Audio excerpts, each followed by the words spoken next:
So they're trying to take the word and make connections. By the way, this is just a sampling, but if you like these vocabulary strategies, there is a book called Making Words Their Own that has a whole list of them.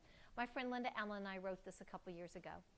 So I could talk all day about vocabulary, but we now know it's called Making Words Their Own. And now we are number 5. Fifth way to build background knowledge is to activate it. Every time you activate your students' prior knowledge, it is what? It's rehearsed. It's retrieved. They get to go over it again. We are helping the connections, the neural connections in our brains become stronger and stronger and stronger. So we need to activate their prior knowledge or give them snippets. Now remember, if you're with me, we are getting ready to put some of these things here. Priming. Although for priming, you could put vocabulary web, because I just gave you that. Priming, put the vocabulary web of words up a week before you start teaching. Oh, by the way, APK, activating prior knowledge, please write super sleuth right here. Please write super sleuth. That's what we did at the very beginning of the workshop, super sleuth. So number 5, how do we do this? Well, how many of you teach kids with low background knowledge? Okay. You're going to want to know this equation, and you might want to write it over here. It's called 10-80-10. We've got to start teaching smarter versus harder. I'm going to be totally honest with you. My first couple years of teaching, I didn't do 10%. I didn't do this at all. I didn't prime their brain at all. I didn't know what it was. I spent 95% of my time teaching the current unit and 5% of my time reviewing, error correction, reteaching. Not the smartest thing to do when you're teaching in school districts in poverty. So I started learning from Eric Jensen. Hey, Leanne, you need to spend 10% of your time preparing their brain for something that's coming up. Pre-expose them to some of the vocabulary words. Give them non-linguistics before you go and start teaching what these words mean. Set their brain up with something to activate before they get going, because when kids know something about what you're getting ready to teach them, they're going to learn it better. The more background knowledge they have on the topic, the better they're going to learn your unit. So you may have to give it to them ahead of time. 10%. 80% of our time should be spent teaching that current unit. Now, this is not a daily thing. I look at this as a whole unit. Okay, a whole unit. And then last but not least, you're going to have to check for understanding. Where are they? You might need to change your instruction after you check for understanding. And I just want to share with you, I have a whole workshop called the Formative Assessment Process. And I just thought I cannot not tell you guys about this. But when I'm walking around checking for understanding, because I want to make sure that 10%, I've got my cruising clipboard in my hand. And I am checking for understanding. Their kids' names are down. I have forms galore that you can choose from on my website for free. My website's on the front cover of your packet. Go to maximizelearninginc.com and you can download everything on a cruising clipboard. It's not my topic today, but it's just too good to not tell you about it. This right here, when we check for understanding, and then we change our instruction based on what we need to change, can double the speed of learning. Everybody say, wow. Yeah, that's amazing. It's called the Formative Assessment Process. And that is exactly what that 10% is. Because you can keep teaching and teaching and teaching, but if you don't check and change if you need to, you cannot double the speed of learning. I think you guys understand that whole teaching process. So with that in mind, how do we do this? I gave you a little glimpse of how to do this, but how do we do this? Whole list of ways to prime their brains. You might want to list them right here. Priming the brain, giving them a pre-assessment, actually tells them what's coming up. Research says that kids who take pre-assessments do better on their post-assessments. Post your questions. I always post my essential questions up on the next bulletin board a week before. I want them to know what they will be able to answer at the end of the unit coming up. They start thinking about it way in advance. Posting a bulletin board or a poster up a week or two before the unit. That is powerful, more than I ever realized. Try it. I dare you to try it.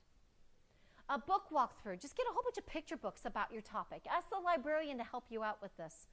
And then every now and then when we have 5 minutes to spare, that doesn't happen very often, but if we have it, I'll say grab a book and place some Post-it notes on your favorite pictures. Put your name on that Post-it note. Because guess what? The next day we might do it again, and here's Barbara's favorite picture. I wonder why. And then we can start asking questions. It's just getting kids to remember images about the topic coming up. Books to read ahead of time. I might have a whole list of chapter books or nonfiction books or historical fiction books that they might want to read during my unit. Web quests galore. Anybody in here explore web quests? I bet you have. Okay, teachers, don't feel like you have to make a web quest. Deeper Learning tells you step by step how to do one. But better yet, borrow some from teachers in your county. Go to bestwebquest.org, bestwebquest.org. And if they've used Orlando standards, Florida standards, then you should have a pretty good web quest. I'll double check it if I were you, but what is it? It takes kids through the internet, 3 or 4 sites and links, and helps them answer questions or complete a project or complete a graphic organizer. It's very engaging and can go into great depths. Kids love WebQuest. You can do it ahead of time, and encourage kids to do it ahead of time. A web of words, which I already taught you, and then pre-teaching vocabulary, which I already taught you as well. So now you have several ways to prime the brain. Now it's time to give you several ways to activate prior knowledge. APK. How many of you remember KWL? Are you guys tired of KWL? Well, my kids groaned the same way you just groaned. Oh, here she goes again. She's starting another unit, another KWL. Well, I showed them. Yeah, I came up with icky one time. Page 14, if you're interested. Very similar to KWL, but every now and then we need to tweak and change things. The brain loves novelty. I mean, raise your hand if you agree. Our brain pays attention to things that are unique or different, and whoa, I've never seen that before. That's cool. So don't do Super Sleuth every day. They will get really mad at that point. Once a week is great for Super Sleuths. Icky, this is how, I do not do it as a worksheet either. I give the kids a little Post-it note, and I tell them, write down what you think you know about space exploration, if that's my unit. And they write down what they think they know. It could be wrong, and they know that. This is a statement that could be wrong. I collect them, and I don't let anybody else read them, because they could be wrong. Okay? Then I'll say, hey, Mrs. Nicholson has been priming your brain for 2 weeks about space exploration. On your next Post-it note, write down what you are absolutely sure you know. And this is where they're usually right. These are things Mrs. Nicholson has said. There's some facts on her bulletin board, and I'm going to share those on my Post-it note. This is homework. It is one piece of homework that always comes back. Again, they get one Post-it note, and I'll say, you guys get to ask one question on this Post-it note that you have about space exploration. You're going to bring it in tomorrow and put it in the correct category, because Mrs. Nicholson will get to it. I may have to get to it in a very unique way, or I might have to ask one of you to actually teach it to the class with a special assignment, because if it's way disconnected and I run out of time, we're going to have to do that sometimes. But these kids come in with the best questions. And I tell them it can't be one-word answer questions. It has to be an open-ended question. And if you do this per unit, you will start to see that kids understand how to write some powerful questions, which is part of deeper learning as well.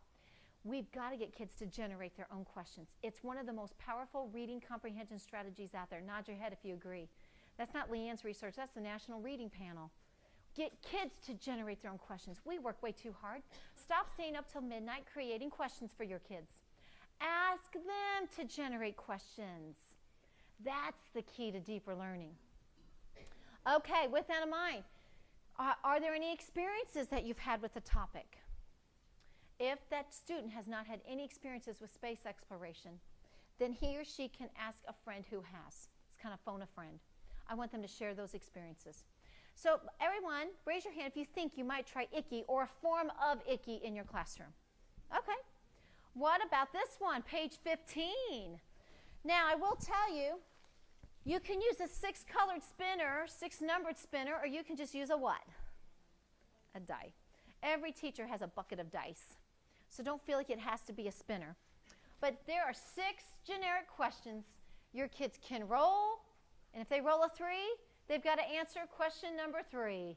If they roll a 6, they answer question number 6. Now, by the way, this has been tested. It should work for anything that you teach. Primary grades, choose 3 questions, and have a 3-colored spinner, okay? Where they spin and they get one of those 3 questions. So anyway, I love this, and it only takes 3 or 4 minutes when kids are in small groups. I know what you're thinking. Raise your hand if you have a smart board. I'm just curious how many teachers have smart boards in this district. Okay, smart boards have spinners, right? There's a disadvantage to it, though. It's only one. It's not as kinesthetic. It may be kinesthetic for one kid who walks up. I still want these kinesthetic tools because it's very intriguing. And by the way, you're not going to believe this, but it's true. Dopamine floods frontal lobes when kids are curious. Wonder what number I'm going to get. Wonder which one I'm going to have to answer. And they're doing it in small groups. Everybody participates more. I'm not saying I don't like smart boards. I love smart boards. But with this activity, I would personally just get the little die, one for each group, and have them each participate, and everyone talks and doesn't take nearly as much time because every kid needs to have their prior knowledge activated. Okay, now I have gone through the top 5. Number 6 is provide homework that deals with that student's lack of background knowledge. That's called differentiated homework. It's a whole other topic of mine. Show pictures related to the topic. Show video clips. Bring in guest speakers who are enthusiastic and at ease in speaking with kids. And then bring in artifacts connected with the content. So there you have it, the top 10 ways, some according to Marzano and some according to Leanne and Eric Jensen, to build background knowledge. Everybody please stand up. This is where I'm really going to need your help. I want you in those same groups of 5, and I want you to grab a brain ball from the baggies that are around you. And some of you are going to have to share because we don't need all the brain balls necessarily. Some people in the middle need brain balls. If you end up not getting one, then just pretend you have one. But there are extra brain balls and baggies on the aisles. And here's your task. I just taught you all these different strategies plus a whole list of the top 10 ways to build background knowledge. Which one's most meaningful to you and why? Here's how you play the game. If you have the brain ball in your hand, you're the only one allowed to speak. And you will say, I like the genre graph because, and I might tweak it and change it this way because. When you're done, you toss the ball to somebody else in the group, each other, and sit down. On your marks, get set. You have 2 minutes, go.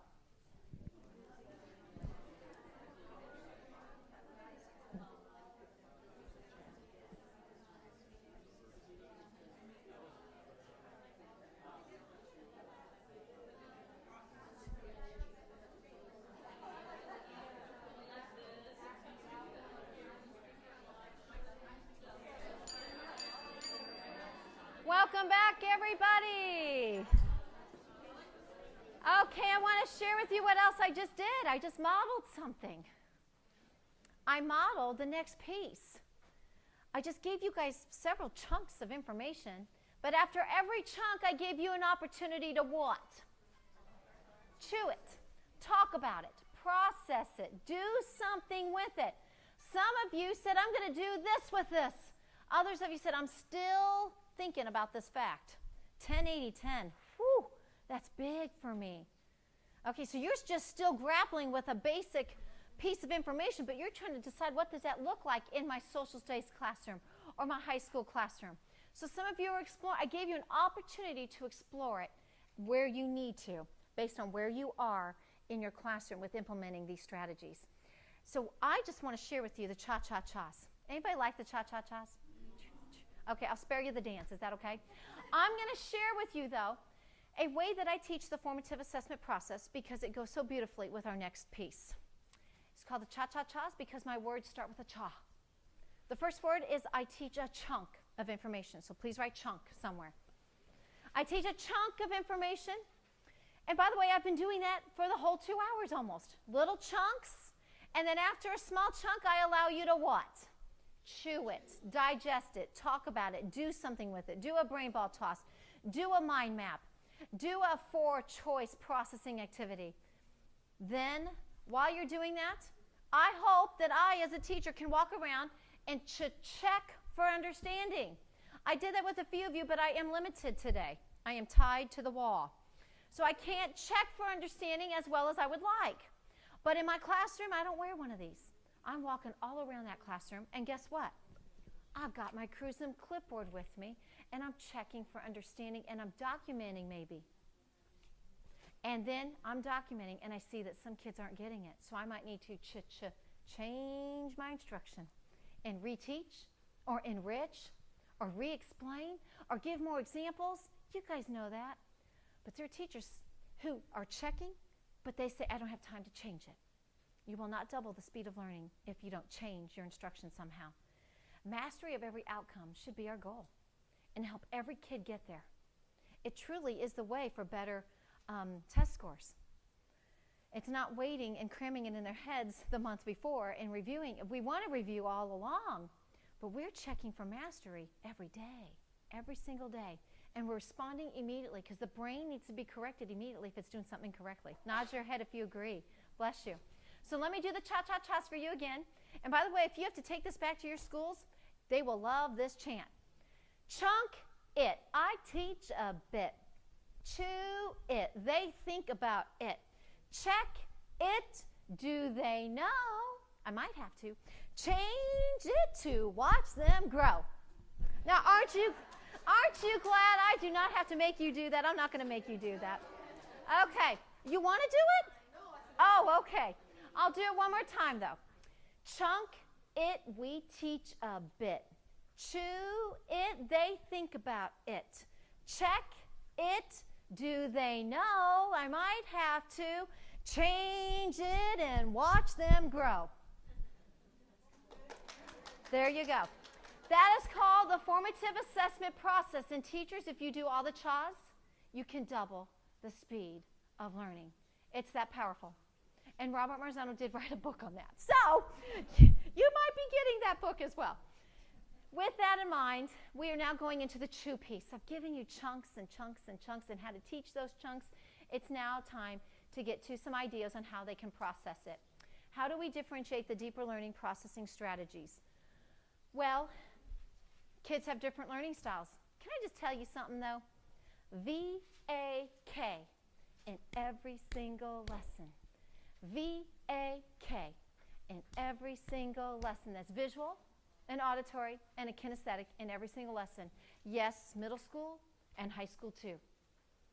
And by the way, here's a baggie to help you get more kinesthetic in all grade levels. These little pieces definitely get them more engaged. We've got different strengths, different growth opportunities, different cultures and values that we must respect and celebrate, different developmental and readiness levels. Bottom line, students and adults prefer to process content in different ways. Honor that, and achievement will raise. Achievement will raise. I called one of my students who is now a college grad, and he has his own business of graphic design. And I said, Spencer, I have a job for you. I'm going to talk on the phone to you about what processing is, and I need you to draw a picture of it. He's like, are you kidding me? I said, just listen. And I went, wah, wah, wah, wah. I mean, talking and talking. He goes, okay, Mrs. Nicholson, I got it. And I'm thinking, no, he did not. He did, because he sent me this picture the first time. In the back, it looks like a tree. It is not. Here's student number 1, and these are his thoughts about what he's just learned. Here's student number 2, and these are, we'll say, her thoughts about what was just learned. When you give them an opportunity to collaborate, we can go deeper. We can challenge each other in respectful ways. We can debate something. I don't think we should have dropped the bombs on Hiroshima and Nagasaki. I think we could have ended the war without that. And the other person said, yeah, well, how? Well, I don't know yet. Let me do some more research. And so we get kids going back and forth, asking each other questions and kind of getting them to want to dive deeper into the topics. So I don't force my kids to go deeper in my classroom. It happens because of some activities that I have, and they just can't stop. And I've seen it happen with Keaton and Aubrey in the past couple of years. They asked for more books on a particular topic. And I just praise those teachers because it means they were successful in getting my kids to become intrinsically motivated to learn more on their own. That's successful teaching. Learning is not in the presentation. In fact, when I'm up here speaking, you do not learn a thing. that is so humbling to say? Learning comes when I zip my lip and let you guys interact with the content and with what? That is when learning occurs. Teachers, we're talking too much in our classrooms. And we've got to get kids reading more and writing more and doing this processing piece way more. And with Common Core State Standards coming, you will see your kids will be doing most of the thinking. They're going to be more hungry. We're going to get more snacks in the afternoon, Laura. They're just going to be starving because they will be thinking at higher levels and they will be burning glucose at higher levels. I want to do this little test with you guys. Please get a piece of paper and just number 1 through 10 vertically. And I'm going to show you 10 nonsense words. You're just going to study them for about 40 seconds. When the screen goes blank like this, you will write them down in order. And I'm not going to say a word because I don't want to distract your working memory. But you're going to study these nonsense words for 40 seconds and remember the best you can. And when it goes blank, what will you do? On your marks, get set, study.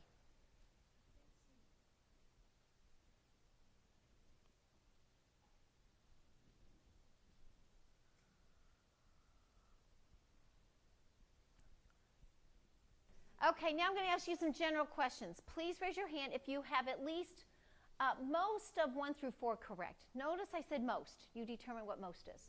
A lot of hands. Wow, a lot of hands. Raise your hand if you have most of 7, 8, 9, and 10 correct. Most of 7, 8, 9, and 10. Few people, not as many. Raise your hand if you have 5, 6, and 7 pretty much correct. Okay, a little bit less. I just performed a research study called BEM, and you guys pretty much fell in place with it. Sometimes when you do it in the afternoon, it's a little skewed. But you remember best the things that come at the what? Beginning. You remember second best the things that come at the end. And you remember third best the things in the middle. So stop talking in the middle. They're not with you anyway. In fact, I mean, we're losing glucose, okay? We can't be doing that. So teach at the very beginning the most powerful information. Teach for about 10 minutes. K through 3, 5 minutes. Okay, it does depend on the age. We max out around 15 minutes. You just don't even keep teaching past 15 minutes. The hippocampus part of the brain can handle 15 minutes worth. Adults, I can keep you on your working memories 20 to 25 minutes. I have a few strategies up my sleeve to keep you there a little bit longer. But after 15 to 20 minutes, we need to stop and allow the brain to chew, process. And so we teach a small chunk, or maybe they see it on a video, or maybe they're exploring and they're doing the inquiry method, and then they finally stop and summarize what they just did. But right here is where we process and get them thinking. It doesn't mean much is going on here. It's just that, wow, they can pay attention for so long, degree of retention, then eventually they can't pay attention to you any longer. They need to process it. So the brain needs the chewing piece, absolutely has to have it. Now, in your classroom, you might have 3 or 4 of these. Look what's at the end here. Do you know how many teachers do a closure? I have my own research because I do a full day workshop on lesson planning, how to write a powerful brain research, highly differentiated lesson plan. Spend a whole day with teachers on it. And I do my own little research. 1 out of 10 teachers will do a closure. That's pitiful. Closure is an exit slip. It's my way of checking for understanding. By the way, I collect door passes and exit slips. I'm a geek. I am a geek, but look at how many I've used in the past couple of years. Anybody want a copy of these? They're on my website for free, MaximizeLearningInc.com. My favorite door passes of all times. And what is it doing? It's checking to see if my kids got my outcome that day. It's my last piece of checking for understanding. And then I might need to change my instruction, and that will come overnight by looking at my exit slips or right before they leave my classroom if I teach middle school. This piece